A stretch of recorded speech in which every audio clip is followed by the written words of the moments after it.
Hey there, Saints. Pastor Dave here with another weekly devotion for you this Wednesday. Hope you're doing all right today. It is coming up on the third Sunday of Advent, the Sunday when we traditionally light the candle for joy. And on that subject, I want to share a quick reading from Zephaniah chapter 3, the end of this prophetic book, talking about the fortunes of Israel being restored. Sing, O daughter of Zion. Shout aloud, O Israel, be glad and rejoice with all your heart, O daughter of Jerusalem. The Lord has taken away your punishment. He has turned back your enemy. The Lord, the King of Israel, is with you. Never again will you fear any harm.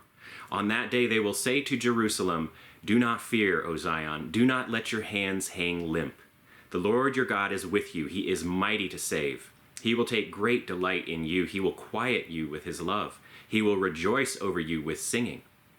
The sorrows for the appointed feasts I will remove from you.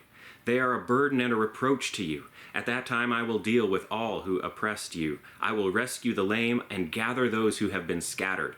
I will give them praise and honor in every land where they were put to shame. At that time I will gather you. At that time I will bring you home.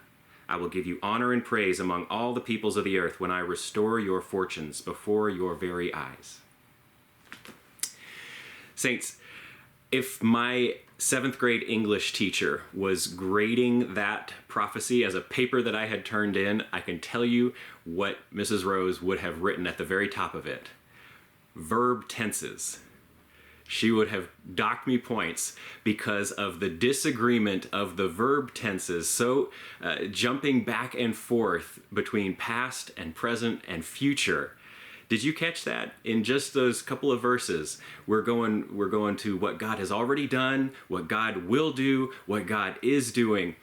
And it's hard to keep up with. It's kind of interesting because this is one of the common features in the way that the prophets talk. Israel's prophets often get kind of mixed up or muddled up with their time frames. And they talk about things that haven't yet happened as if they already have. I think it's so interesting because this has so much to do with how they understand joy and rejoicing. There's this sense that, when we talk about joy, we talk about the things that have made us happy, things in the past, things that we have already experienced, and we rejoice because something has come to pass. In Israel, they rejoice because they have confidence.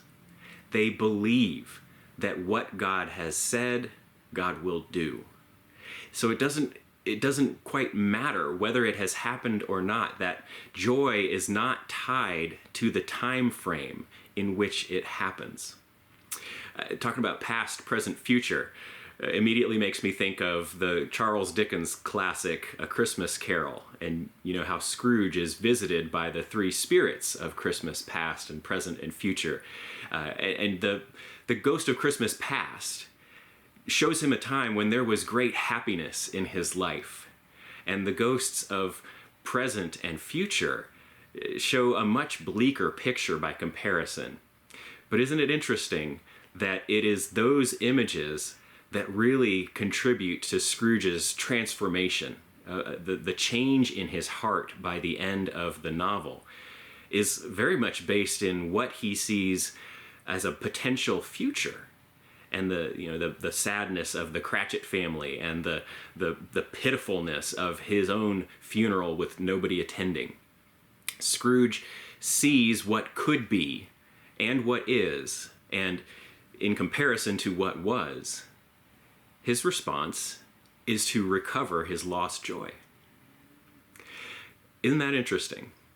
Maybe that says something to us about how joy ought to work. Maybe Zephaniah and the prophets of Israel can say something to us about how joy is supposed to work.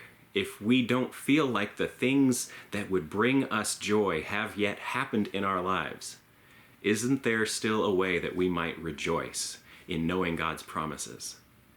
Saints, that's your devotional for this week. Hope it's helpful and worth thinking about. Hope you're doing all right this week. I'll be praying for you, and I hope you'll keep praying for me. Y'all take care. I'll see you again soon.